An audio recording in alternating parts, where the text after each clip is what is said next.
Darius Seal. It's really good. The 33 Laws of Business and Life. Extremely good book. Probably going to listen to it 3 times. I already listened to one, so I got 2 more times, right? So some of the things that have really popped out this first go round is, there's a few. So one, he starts off with the 4 pillar of greatness, right? One is self, and we're so big on that, about self-awareness. So the first one's self. The second one is story.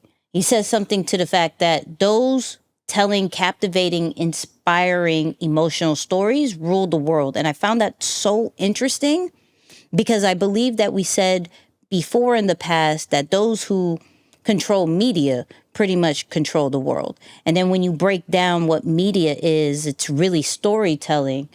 So the fact that he put that as part of one of his pillars of greatness kind of like triggered something. I'm like, okay, cool, right?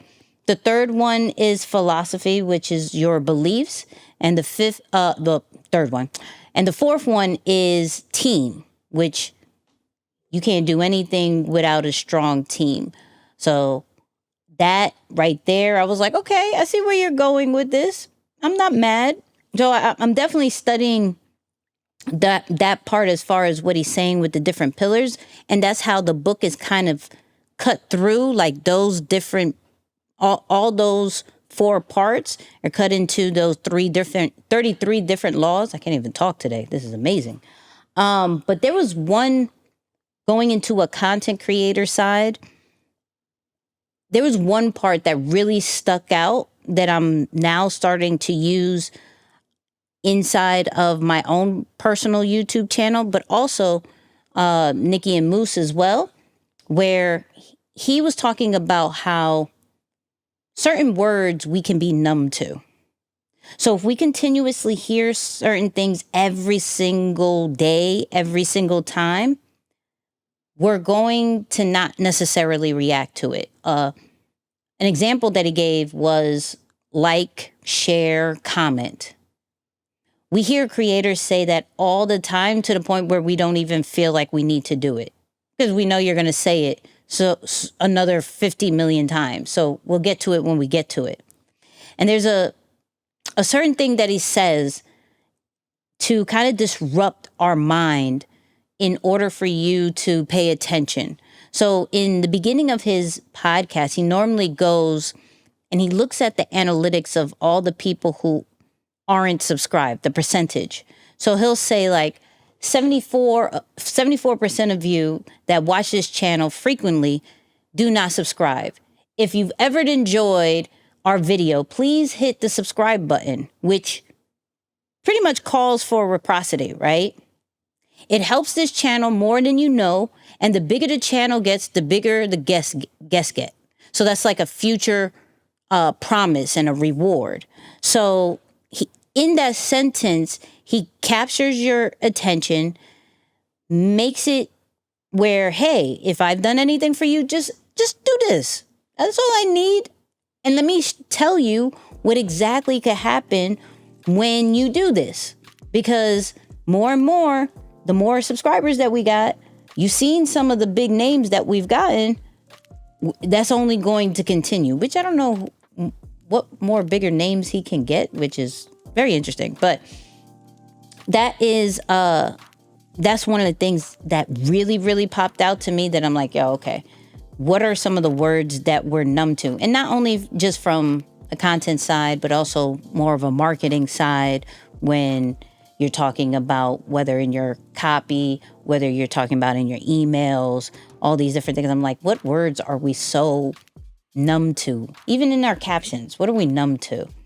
So that's one of the lessons. Another lesson that I loved about this book was he says something to the effect of your skills are worthless, but your context is valuable. And so he used this example of a like violinist, I believe. I could be wrong. Something of a very expensive music instrument, right? I don't know what but I'm going to say violinist. So this dude goes to concert halls, gets paid thousands and thousands of dollars for what he does. But then he goes and disguises himself to be kind of like a street performer. And one day only made $52. People would ignore him back and forth, probably curse him out if he's in New York. And it really showed that, like, it's not really about the skills. It's really about where you position yourself at. So you could be the most skillful person at the world, but if we don't know you, we don't know you. And it goes towards the whole idea of perception is everything as well.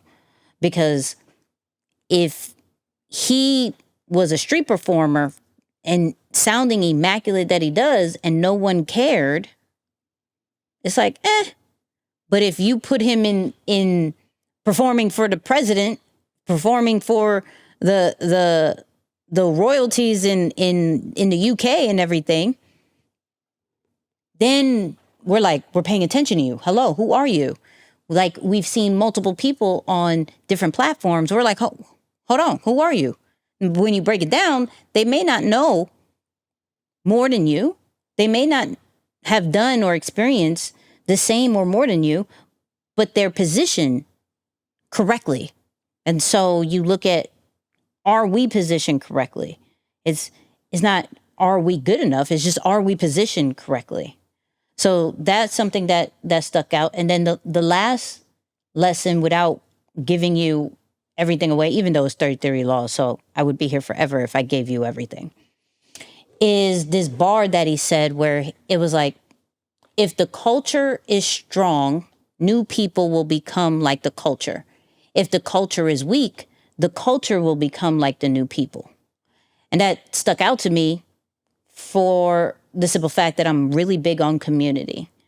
And I've been in certain communities where I felt that, this needs to be changed. This needs to be changed. This would make it better. And then there's other communities that I've been that I had to this is what we do here. We have to be here at this time and we have to report at this time. And so there was one that I didn't necessarily feel I had to change. And then there was another one that I felt like if I don't, I would be felt left out. That it just, I didn't fit in right because I didn't go along with the certain rituals that it had. So the importance of creating a strong culture with your followers, when we're breaking it down into, your brand side, creating a strong culture inside of your community, inside of your follower count. Let's say you go live, even in your comment section, what is acceptable? What's not acceptable? Do people feel like they can go into your comments and say anything? Or is there people that will help kind of take care of that? If you have a private community, do people understand the different rituals? Do they understand your beliefs? Do they understand the secret language that you may have, right? And if you want to break down the secret language, that's almost like every city in their own slang and every language in their own way of sounding. Do you have that when it comes to your brand and your business? So it's a really, really, really good book. And like I said, it's Diary of a CEO by Stephen Bartlett, right? He has a podcast, but this book is definitely something to cop. I've been giving it away inside of Deeper Than the Brand for those people who've been active. It's fire. I guess the next couple of people who join our Patreon will get you a copy of the book too. Just say, Nicky, Moose, episode 167, I believe we're on. At 167, you said I could get a book. I'm here for my book. So, come through. It's a good deal. It's a good deal. That's what I'm saying. That's a really good deal.